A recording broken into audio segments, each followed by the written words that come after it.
Contextual safeguarding is an approach to understanding and responding to young people's experiences of significant harm beyond their families. Contextual safeguarding expands the objectives of child protection systems in recognition that young people are vulnerable to abuse beyond their front doors. In this video, 3 young advisors from the Camden Safeguarding Children Partnership talk about growing up in Camden. They reflect on how they are influenced by risk presented in spaces outside of the family home and how this then impacts their relationships and interactions.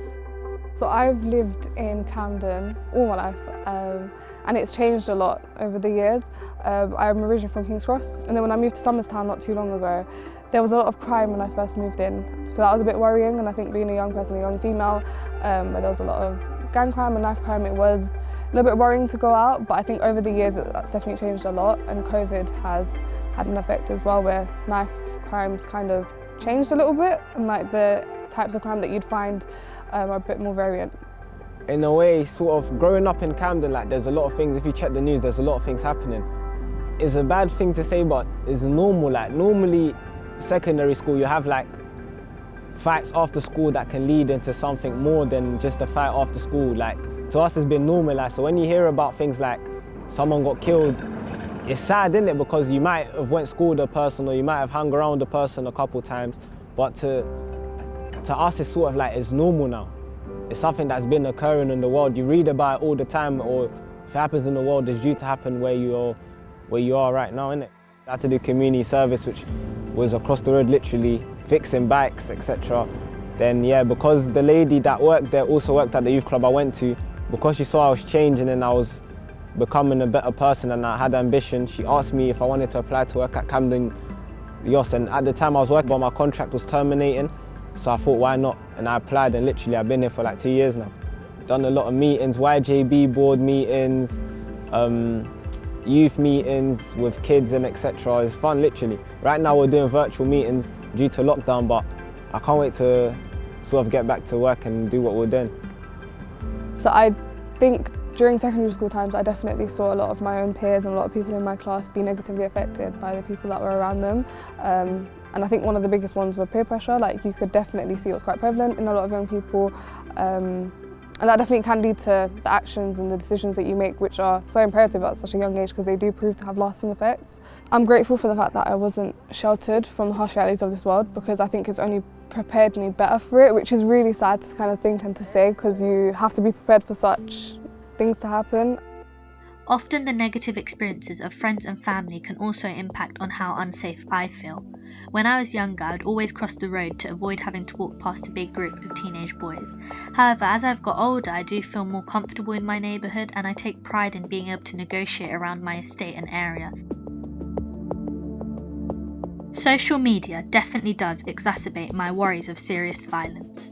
You hear about stories all the time online of young people who've been caught up and injured just for being at the wrong place at the wrong time.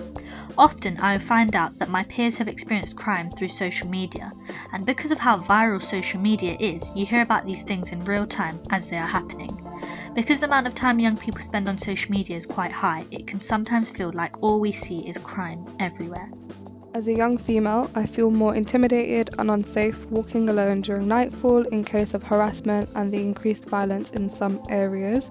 From personal experience, my phone was stolen out of my hands right outside my home, which left me to be in states of shock and fear. Many of my friends also agree that children are unfairly stereotyped by adults in public, which can be demeaning and patronising, as there seems to be a preconception towards this age group. I personally feel safer when I am not alone in well-lit streets that have people around. Factors such as being in familiar areas where I know the nearest facilities to get help, such as police stations and corner shops, are also helpful in feeling safe. The places where I feel most comfortable are university, places of work, local parks and shopping centres. I think since COVID and lockdown, of course, shopping centres have all come to a close, and we found that a lot of young people, such as myself as well, we'd often go to areas where we may not have been so safe. And I think that, like shopping centres, for example, you have a lot of security around, you have a lot of people kind of shopping and going about their business, and so as a young person you just feel more safe because there are other people around and I think a lot of young people found themselves in places they wouldn't have gone to otherwise. Like I, for example, didn't use green spaces or parks as much before lockdown, but they were kind of my safe space now. They're the only place that I go to get away from reality, and that was definitely something that I saw a lot of young people doing, which was really helpful, which was really nice to see. But again, I think having places where young people felt safe being taken away from them, it's definitely taken a toll on everyone's mental health. I found lockdown is challenging and sort of an experience because it's something new and environment-wise unique.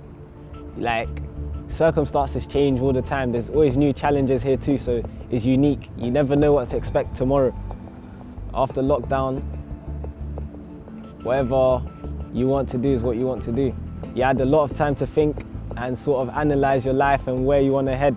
So if you decide to carry on doing stupidity and that, then it's your loss. But if you go and do something good, then good luck. That's why a lot of kids tend to go into crime, because they're not given the opportunity to make money or whatever. After school, there's nothing to do. Like youth clubs open at like 6:30, I think. So school finishes at 3. So you have 3 hours and 30 minutes to do whatever. More time, you're not trying to go home, so you'll end up in McDonald's. Normally we chilled around McDonald's or the chicken shop, and then that was a huge crowd. Like if people are bad and they got bad energy, then the bad energy is in your surroundings you get.